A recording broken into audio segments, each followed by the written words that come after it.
Just start and do it. Go ahead. This is Adrienne. I'm going to be interviewing her on her new business called SnacShack. Okay. What's your business called and what products or services do you offer? Okay. Our business is called SnacShack, and we are kind of unique. We offer some bakery items that are baked every day, cookies, brownies, muffins, and breads.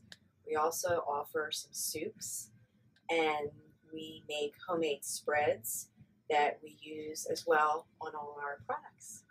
Great. How did you decide on the name for your business? Well, it really originally wasn't going to be called SnacShack. We had some kind of cafe name for it, but when we found this location, we noticed that the area was much more industrial, and we just felt that a cafe didn't work very well, so we came up with SnacShack. What made you decide to open your business? Well, I've always liked to cook, and I've always loved to bake more than anything, and I love baking for other people. So the opportunity came up that we could open this and we could cook and bake for other people, so decided to do it. Were you hesitant to open the business? Definitely. Anything that you do that you invest a lot of money and time in, definitely hesitant. There was times where we didn't think we were even going to do it when we were planning, and so yes, I was very hesitant. Okay, on to more of the business plan. How much time and planning did it take before actually opening the business? Gosh, I'm going to say about a year. So we talked about it on paper for maybe 3 months, and then we finally got a place, and then it took a good 9 months to build out and get all our license and everything, and get everything just established, the menu, our idea, our concept. So about a year. What kind of licenses did you need? We needed an occupancy license because this place was empty and we built it, the inside of it, so we needed an occupancy license for it. We needed a food license to serve food, so we had the food inspector had to come in and inspect the whole kitchen and the whole place before we even opened to get us a food license. We serve beer and wine, so we needed a beer and wine license, and you have to have background checks and everything for that, so we got the beer and wine license. And then in the end, when you get all that, you need a Serve Safe certification license, which means I had to go to class to learn how to serve food safe at the right temperatures and how to store it and how to buy it. And we had certification and license for that, and they all have to be displayed in your restaurant. How did you choose on this location for your business?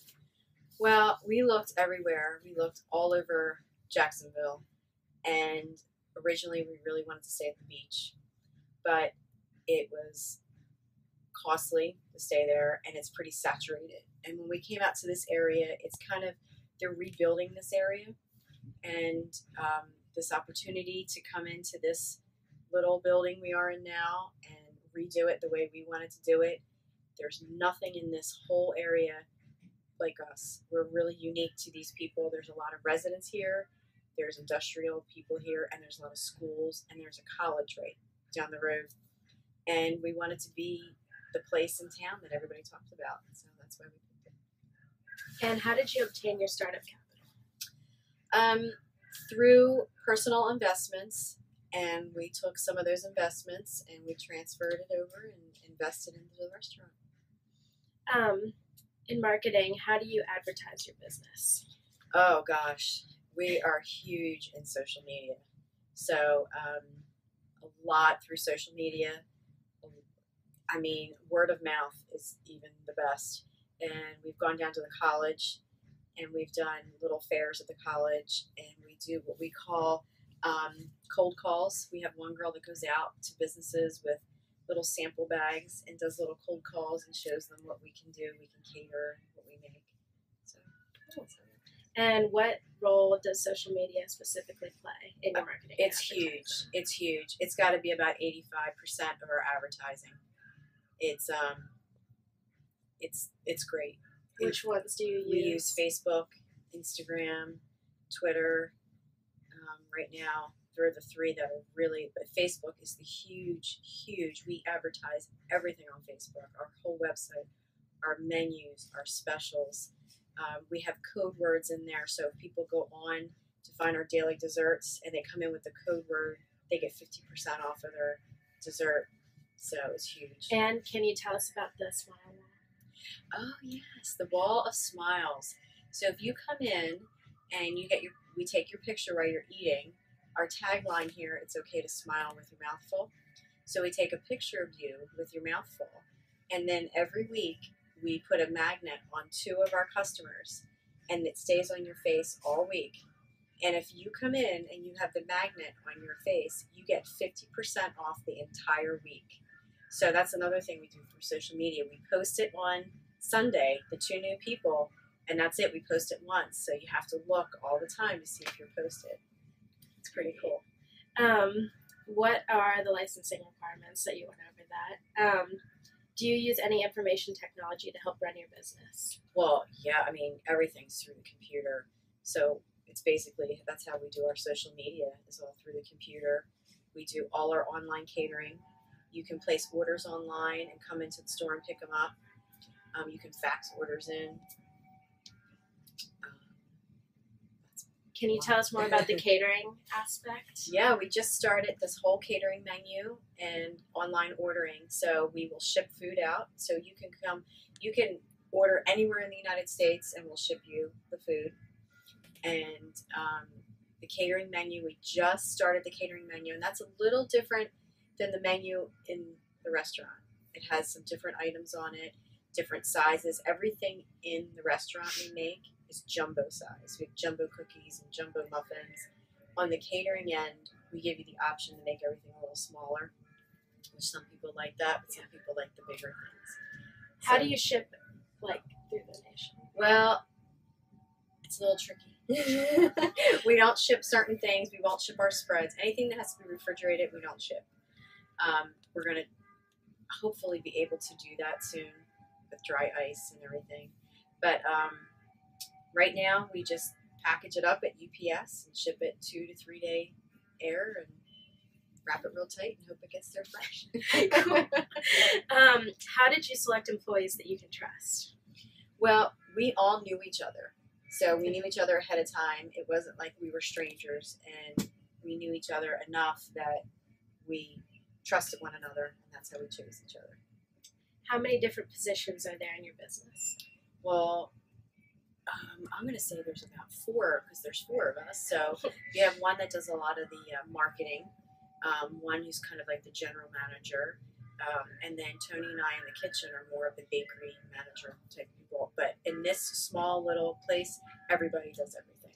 Okay. How do you evaluate your employees? Is it formal or informal? Well, right now we're very informal. We all know each other, so it's we're very open and talk to one another. You have to be able to communicate. You have to be able to take criticism and not let it bother you. I mean, this is a business, we're running. We're trying to cook for people and make our customers happy.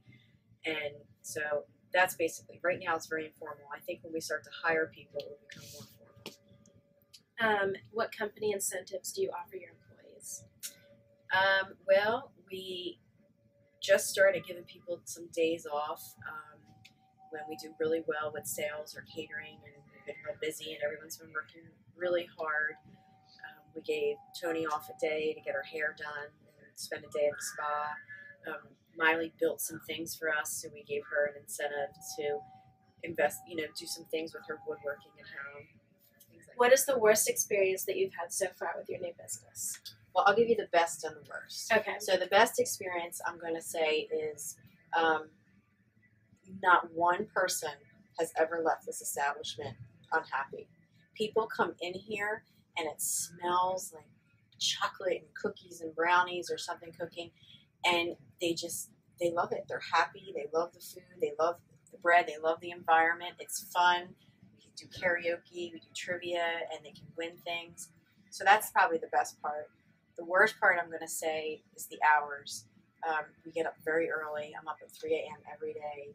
The hours and the time invested in it is definitely the worst part. I'm very tired, the exhaustion, but it's worth it in the end. And do you have any advice for someone starting out in business or entrepreneurship? Definitely. The first thing you have to do, which I think anyone would tell you, is you have to do something you love. So if you love to cook like I do, it makes sense for me to have this place. If you love woodworking, do something in that, but always do something that you love to do. But really, I think is important is to write a business plan. Write a business plan and stick to it. We wrote a business plan. It really helps you stay on track. It helps you focus on the really important things that you really thought were important earlier. And it helps you see if you're doing what you're supposed to be doing. Are you in line with your business plan financially or anything like that? And that by far is something I think is really important for anyone starting a business. Things like that. Great. And the last question, what is your plan for moving forward with this company? Oh, we would love to have more snack shacks all over the place. I would love to open another one, and that would be great. Be able to ship everywhere and have multiple locations. Awesome. Thank you Thank for everything. I And appreciate good it. luck with your business. Thank you.